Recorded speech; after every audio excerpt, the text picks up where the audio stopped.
नमस्कार दोस्तों, आज हम करेंगे सामाजिक विज्ञान के इंपॉर्टेंट क्वेश्चंस। तो चलिए दोस्तों शुरू करते हैं। दोस्तों पहला क्वेश्चन है, अशोक के धम्म की अवधारणा लिखिए अर्थात धम्म का सार लिखिए। तो इसका आंसर है, अशोक ने मनुष्य की नैतिक उन्नति के लिए जिन आदर्शों का प्रतिपादन किया है उसे धम्म कहा जाता है। अशोक के धम्म का सार निम्नलिखित है। तो पहला क्या है, अशोक के अनुसार पाप कर्म से निवृत्ति, विश्व कल्याण, दया, दान, सत्य एवं कर्म शुद्धि ही धम्म है। और दूसरा क्या है, साधु स्वभाव, कल्याणकारी कार्यवता, पाप रहित होना, व्यवहार में मृदुता एवं दया भाव, सुचिता रखना, प्राणियों का वध न करना अशोक के धम्म के प्रमुख सिद्धांत है।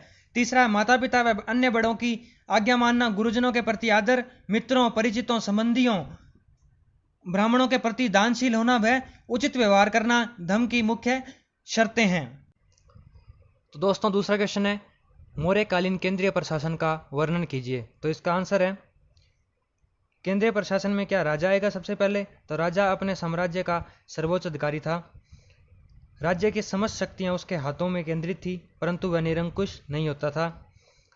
कौटिल्य के अनुसार राज्य के 7 अंग होते थे: राजा, अमात्य, जनपद, दुर्ग, कोष, सेना और मित्र। अगला क्या आता है, मंत्री परिषद एवं मंत्रिण। तो इसमें क्या है, शासनकाल में सम्राट की सहायता के लिए एक मंत्री परिषद होती थी। राज्य के दैनिक प्रशासन के लिए 3 या 4 मंत्रियों की क्या नियुक्ति की जाती थी, जिन्हें मंत्रिण कहा जाता था। राजा द्वारा मुख्यमंत्री व पुरोहित की नियुक्ति उनके चरित्र की भलीभांति जांच करने के बाद की जाती थी। अगला क्या, तीर्थ तथा महामात्र। तो इसमें क्या है, शासन की सुविधा की दृष्टि से केंद्रीय शासन 18 भागों में या 18 विभागों में बंटा हुआ था, जिन्हें तीर्थ कहते थे। तीर्थों के अध्यक्ष को महामात्र कहा जाता था। सर्वाधिक महत्वपूर्ण तीर्थ थे मंत्री, पुरोहित, सेनापति और युवराज। अगला है समाहर्ता। समाहर्ता में क्या, इसका कार्य राजस्व एकत्रित करना, आय व्यय का ब्यौरा रखना तथा वार्षिक बजट तैयार करना था। ठीक है। अगला है कोषाध्यक्ष। तो इसमें क्या है, इसका मुख्य कार्य साम्राज्य के विभिन्न भागों में कोष गृह और अन्नागार बनवाना था। ठीक है। और इसका अगला है अध्यक्ष। अध्यक्ष भी राज्य की दूसरी श्रेणी के पदाधिकारी थे। कौटिल्य ने 26 अध्यक्षों का उल्लेख किया है। तो इसमें कौन कौन से हैं, पहला है कोषाध्यक्ष, दूसरा शीताध्यक्ष, इसका कृषि का कार्य। ठीक है। पण्याध्यक्ष, ये व्यापार करता है। सूत्राध्यक्ष, कताई और बुनाई का कार्य। तीसरा विविताध्यक्ष, और इसमें क्या है, चारागाह। और लक्षणाध्यक्ष, इसमें मुद्रा का है। और बंधनागाराध्यक्ष आदि। ठीक है। तो दोस्तों तीसरा क्वेश्चन है, अशोक ने धम्म की क्रियान्विति के लिए क्या उपाय किए। तो इसका आंसर है, पहला क्या है, अशोक ने धम्म यात्राएं शुरू की, जिनमें बौद्ध स्थानों की यात्रा तथा ब्राह्मणों, श्रमणों व वृद्धों को स्वर्ण दान किया जाता था। दूसरा क्या है, अशोक ने राज्य के अधिकारियों तथा युक्तों को प्रति 5वें वर्ष धर्म प्रचार हेतु राज्य का भ्रमण करने का आदेश दिया। तीसरा क्या है, अशोक ने धम्म के प्रसार के लिए धम्म महामात्र नियुक्त किए। चौथा क्या है, अशोक ने अभिलेखों के माध्यम से अपनी प्रजा को संबोधित किया। पांचवा क्या है, अशोक ने अपने पुत्र महेंद्र को बोधि वृक्ष का एक भाग देकर श्रीलंका भेजकर वहां बौद्ध धर्म का पदार्पण किया। तो दोस्तों चौथा क्वेश्चन है, सातवाहन वंश के सांस्कृतिक उपलब्धियों पर टिप्पणी लिखिए। तो इसका आंसर है, सातवाहन वंश हिंदू धर्म के अनुयायी थे। उन्होंने वैदिक यज्ञों और समाज में वर्णाश्रम व्यवस्था को प्रतिष्ठित किया। दूसरा क्या है, उनके शासनकाल में कृषि, उद्योग तथा वाणिज्य व्यापार की उन्नति हुई। उन्होंने चांदी, तांबे, शीशे, कांसे आदि के सिक्के चलाए। तीसरा, उन्होंने ही सर्वप्रथम ब्राह्मणों को भूमि अनुदान देना शुरू किया। ठीक है। अगला है, उन्होंने अनेक चैत्य तथा विहार बनवाए, जिनमें कार्ले का चैत्य सुप्रसिद्ध है, जो 40 मीटर लंबा तथा 15 मीटर ऊंचा है। तो दोस्तों पांचवा क्वेश्चन है, चोल कला पर संक्षिप्त टिप्पणी लिखिए। तो इसका आंसर है, चोल ने दक्षिण में प्रचलित द्रविड़ मंदिर शैली के विकास में योगदान दिया। दूसरा क्या है, राजराज प्रथम द्वारा निर्मित तंजौर का शिव मंदिर राजराजेश्वर मंदिर द्रविड़ शैली का एक उत्कृष्ट नमूना है। ठीक है। अगला है तीसरा, दक्षिण भारत में नहरों की प्रणाली चोलों की ही देन है। चौथा है, चोल मंदिरों में चिदम्बरम और तंजौर के मंदिर सर्वोत्कृष्ट हैं। 5वां है चोल युगीन की नटराज शिव की कांसे की मूर्तियां भी सर्वोत्कृष्ट मानी जाती है। 6ठा है मंदिरों की गोपुरम शैली का विकास इसी युग में हुआ है। तो 6ठा क्वेश्चन है प्राचीन भारत में का योगदान बताइए। तो इसका आंसर है कनिष्क कुषाण वंश का सबसे महान शासक था। वह 78 ईस्वी में गद्दी पर बैठा। उसने 78 ईस्वी में शक संवत चलाया। अगला है कनिष्क ने कश्मीर को जीतकर कनिष्कपुर नामक नगर बसाया। अगला है उसने काशगर,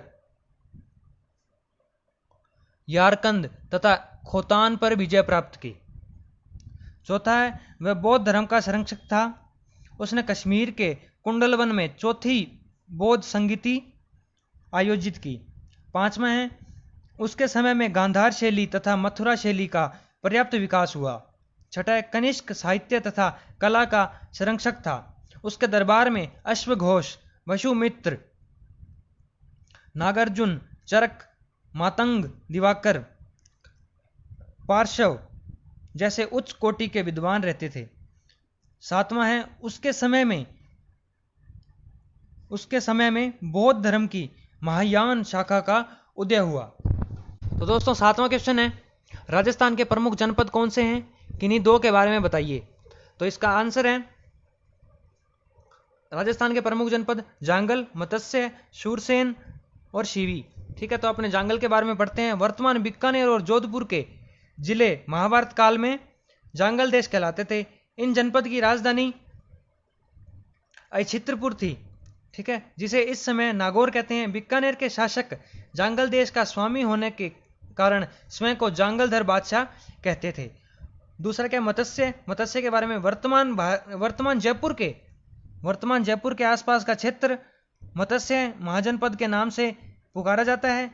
इसका विस्तार चंबल के निकटवर्ती पहाड़ियों से लेकर सरस्वती नदी के जांगल क्षेत्र तक था। ठीक है, आधुनिक अलवर एवं भरतपुर के कुछ क्षेत्र इस महाजनपद के अंतर्गत सम्मिलित थे।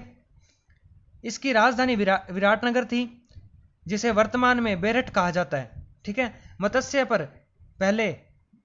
पर पहले चेदी राज्य का अधिकार था, परंतु कालांतर में इस पर मगध साम्राज्य ने अधिकार कर लिया।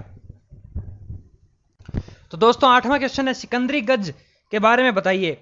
तो इसका आंसर है लोधी वंश के शासक सिकंदर शाह ने भूमि की नाप और उसके आधार पर भूमि कर नियत करने का कार्य किया। उसने एक गज चलाया जो प्राय 30 इंच का होता था। यह गज लंबे समय तक सिकंदरी गज के नाम से चलता रहा। तो दोस्तों 9वां क्वेश्चन है भारत पर अरबों के आक्रमण का वर्णन कीजिए। तो इसका आंसर सर्वप्रथम 636 ईस्वी में अरबों ने ठाणे पर आक्रमण किया, परंतु उन्हें असफलता का मुंह देखना पड़ा। इसके बाद बड़वास तथा सिंध के डेबाल नामक बंदरगाह पर अरबों ने आक्रमण किया, परंतु इस बार भी उन्हें सफलता नहीं मिली। 712 ईस्वी में मोहम्मद बिन कासिम नामक एक अरब सेनापति ने सिंध पर आक्रमण किया। सिंध के राजा दाहिर ने अरबों का वीरतापूर्वक मुकाबला किया, परंतु दाहिर लड़ता हुआ मारा गया। तो दोस्तों 10वां क्वेश्चन है अलाउद्दीन खिलजी की बाजार नियंत्रण योजना का वर्णन कीजिए। तो इसका आंसर अलाउद्दीन खिलजी ने बाजार नियंत्रण योजना के अंतर्गत खाद्यान्न बाजार की व्यवस्था की और खाद्यान्नों के मूल्य निर्धारित किए। मोल भाव सुनिश्चित करके सुल्तान ने कालाबाजारी और मुनाफाखोरी पर रोक लगा दी। उसने स्थानीय एवं विदेशी वस्तुओं का बाजार सराय अदल स्थापित किया। उसने दीवान रियासत व्यापार का नियंत्रक, शाहना बाजार का दारोगा, मुहतासिब जनसाधारण का रक्षक एवं नापतोल का निरीक्षण करता तथा बरीद मुमालिक गुप्तचर अधिकारी आदि अधिकारी नियुक्त किए। तो दोस्तों 11वां क्वेश्चन है महाराणा प्रताप द्वारा अकबर के प्रतिरोध का वर्णन कीजिए। तो अपने युद्ध से शुरू करते हैं। हल्दी घाटी का युद्ध 1576 ईस्वी में अकबर ने मान सिंह तथा आसफ खान के नेतृत्व में एक मुगल सेना महाराणा प्रताप के दमन के लिए भेजी।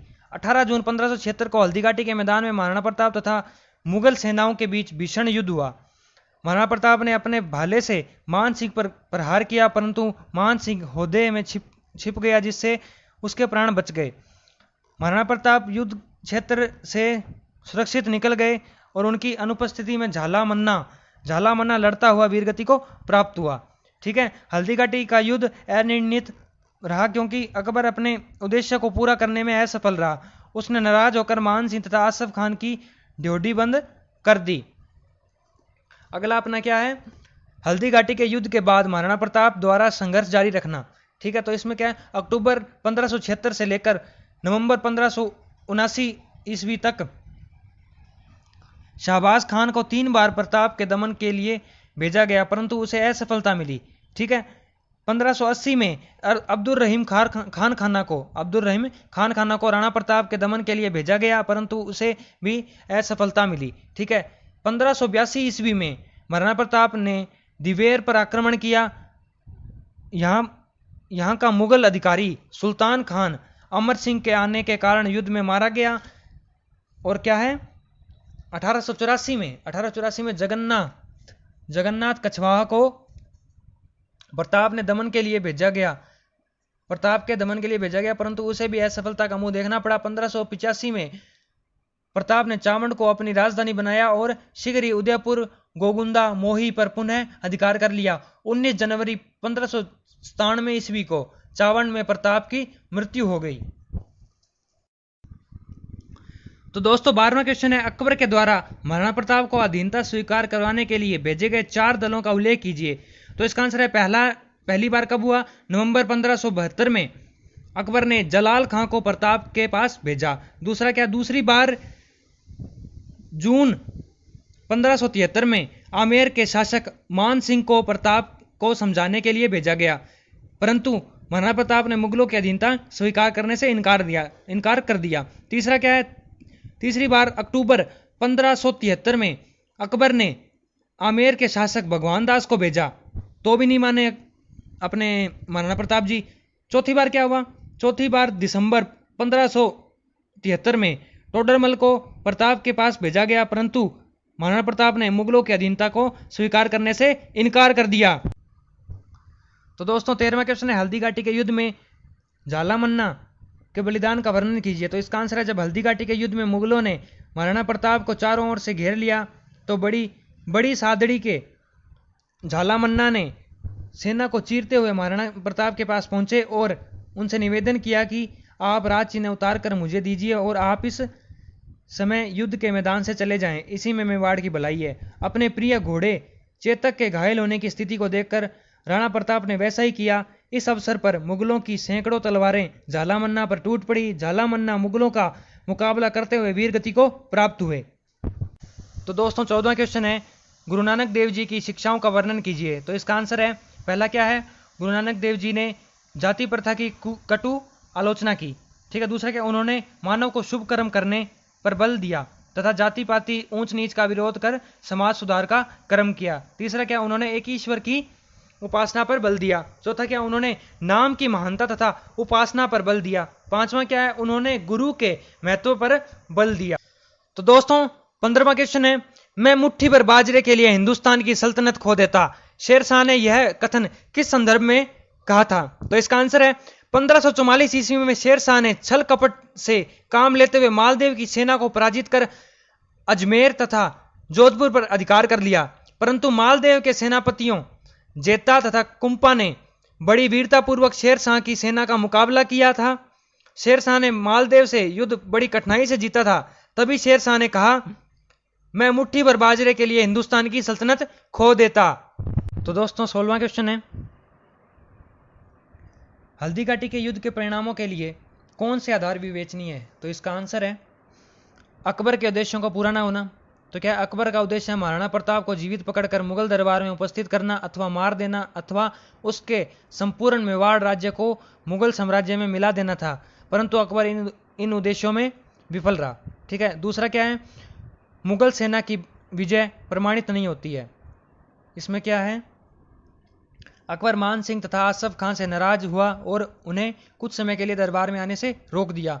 मुगल सेना हल्दी घाटी के युद्ध के बाद अत्यधिक भयग्रसित हो गई और मेवाड़ की सेना का पीछा न कर सकी। इन तथ्यों से प्रकट होता है कि हल्दी घाटी युद्ध का परिणाम महाराणा प्रताप के पक्ष में रहा। तो दोस्तों 17वां क्वेश्चन है, राव चंद्रसेन महाराणा प्रताप का अग्रगामी था, व्याख्या कीजिए। तो इसका आंसर है, कुछ इतिहासकारों के अनुसार राव चंद्रसेन महाराणा प्रताप का अग्रगामी था। राव चंद्रसेन राजस्थान का प्रथम शासक था जिसने परंपरागत राजपूती भावना का निर्वाह करते हुए अपनी स्वाधीनता की रक्षा की। उसने अपने सीमित साधनों से शक्तिशाली मुगल सम्राट अकबर से लोहा लिया, परंतु उसकी अधीनता स्वीकार नहीं की। उसे काफी समय तक पहाड़ों में रहना पड़ा और मुगलों का मुकाबला करने के लिए छप्पा मार युद्ध पद्धति का सहारा लिया। ठीक है, जिस स्वतंत्रता की ज्योति को रावचंद्र सेन ने प्रज्वलित किया था उसका निर्वाह महाराणा प्रताप ने ही किया था। इस अखंड ज्योति को अकबरी तूफान भी नहीं बुझा सका। तो दोस्तों अगला क्वेश्चन है, स्वाई जय सिंह द्वितीय के काल में ज्ञान विज्ञान तथा कला की उन्नति की व्याख्या कीजिए। तो इसका आंसर है, ज्ञान विज्ञान की उन्नति। स्वाई जय सिंह ने 1725 ईस्वी में नक्षत्रों की गति की गणना करने हेतु एक शुद्ध सारणी का निर्माण करवाया। स्वाई जय सिंह ने ज्योतिष विद्या पर जय सिंह कारिका नामक एक ग्रंथ लिखा। ठीक है, स्वाई जय सिंह ने भारत में ज्योतिष के अध्ययन के लिए 5 वेधशालाएं बनवाई। ये वेधशालाएं जयपुर, दिल्ली, मथुरा, बनारस, उज्जैन में स्थापित हुई।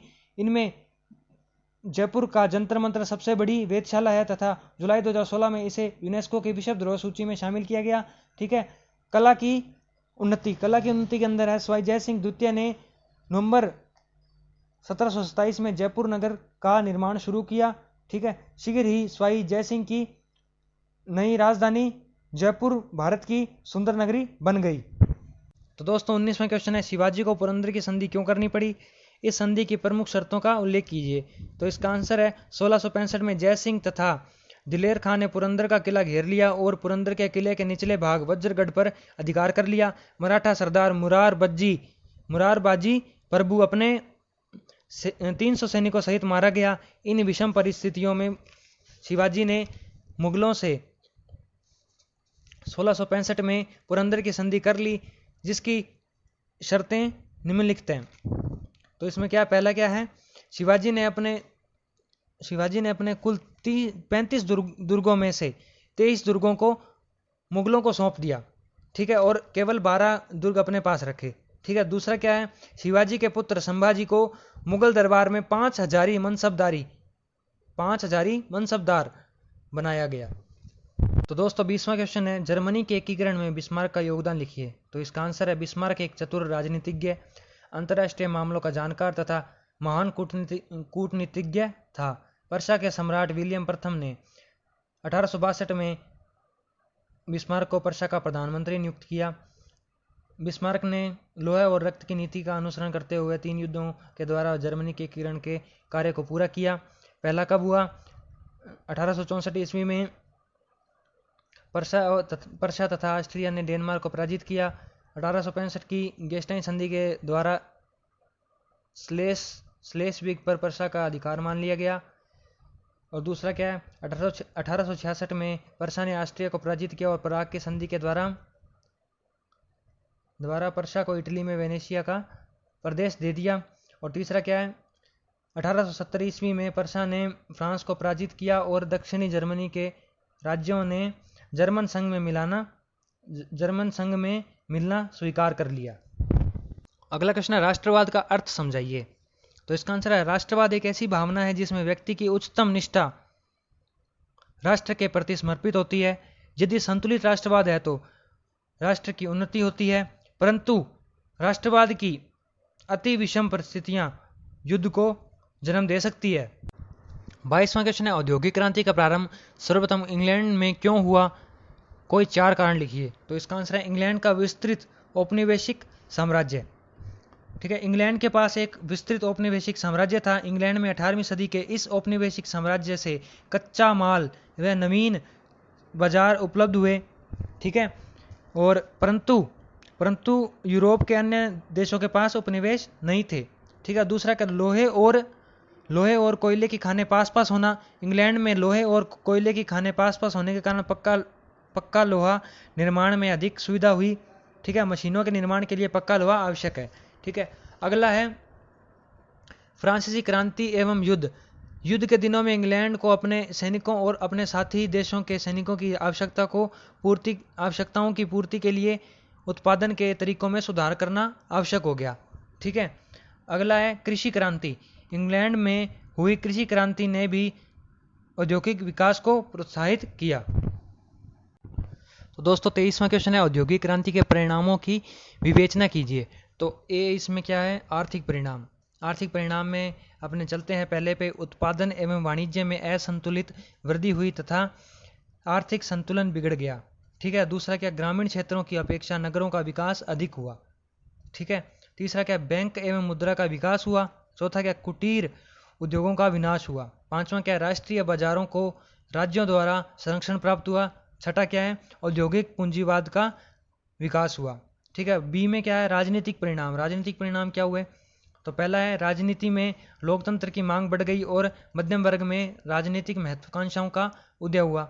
ठीक है। दूसरा क्या है, औद्योगिक क्रांति के फलस्वरूप औद्योगिक प्रतिस्पर्धा शुरू हुई। तीसरा, पूंजीपतियों के शोषण से मुक्ति पाने के लिए श्रमिक संगठित हुए और श्रमिक आंदोलनों का उदय हुआ।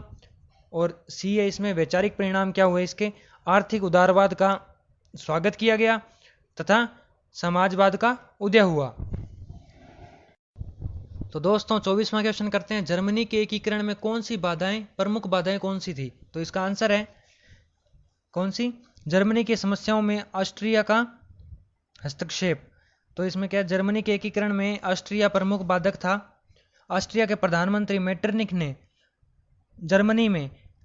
जर्मनी में प्रारंभ होने वाले राष्ट्रीय आंदोलनों को कुचलने के लिए दमनकारी नीति अपनाई। दूसरा क्या है, अधिकांश जर्मनी राज्यों की शिथिल सैनिक शक्ति। अधिकांश जर्मन राज्यों की सैनिक शक्ति कमजोर थी, सैन्य दृष्टि से केवल प्रशा शक्तिशाली था। ठीक है। तीसरा है, जन सामान्य में जागृति का अभाव। तो इसमें क्या है, जर्मनी की संपूर्ण जनता में राष्ट्रीय जागृति का विकास नहीं हो पाया था। केवल शिक्षित लोगों तथा कुछ उच्च कुलों के लोगों में ही राष्ट्रीयता की भावना विद्यमान थी। ठीक है। और चौथा है अपने पास, जर्मनी के दक्षिणी राज्यों में पोप का प्रभाव। जर्मनी के दक्षिणी राज्यों में पोप का प्रभाव था जो जर्मन एकीकरण में बाधक था। तो दोस्तों 25वां क्वेश्चन है, कार्बोनरी पर टिप्पणी लिखिए। तो इसका आंसर है, कार्बोनरी नामक गुप्त संस्था की स्थापना 1810 में नेपल्स में हुई थी। ठीक है। इस संस्था में सभी वर्गों के लोग सम्मिलित थे। ठीक है। इस संस्था को दो प्रमुख उद्देश्य थे। कौन से थे, विदेशियों को इटली से बाहर निकालना और दूसरा क्या, इटली में वैधानिक स्वतंत्रता की स्थापना करना। परंतु प्रभावशाली नेतृत्व तथा निश्चित उद्देश्यों के अभाव में यह संस्था विफल हो गई। तो दोस्तों 26वां क्वेश्चन है, इटली के एकीकरण में मेजनी के योगदान का उल्लेख कीजिए। तो इसका आंसर है, मेजनी इटली के राष्ट्रीय आंदोलन का मसीहा था। 1831 ईस्वी में मेजनी ने युवा इटली नामक एक संस्था की स्थापना की। मेजनी ने कहा था कि यदि समाज में क्रांति लानी है तो नेतृत्व युवकों को सौंप दें। इस संस्था के 3 नारे थे, परमात्मा पर विश्वास, सब भाइयों को एक साथ मिलाओ, इटली को मुक्त कराओ। ठीक है। इस संस्था ने इटली वासियों में देशभक्ति, संघर्ष, त्याग, बलिदान, स्वतंत्रता की भावना पैदा की। उसने दृढ़तापूर्वक कहा कि इटली एक राष्ट्र है और राष्ट्र बनकर रहेगा। इस प्रकार मेजनी ने इटली के एकीकरण की आधारशिला रखी थी। तो दोस्तों 27वां क्वेश्चन है, गेस्टाइन समझौता ऑस्ट्रिया की राजनीतिक भूल और बिस्मार्क की बड़ी कूटनीतिक विजय थी, व्याख्या कीजिए। तो इसका आंसर है, गेस्टाइन की संधि बिस्मार्क की एक महान कूटनीतिक विजय थी। इस समझौते के द्वारा बिस्मार्क को ऑस्ट्रिया के साथ संघर्ष करने का भी अवसर मिल गया।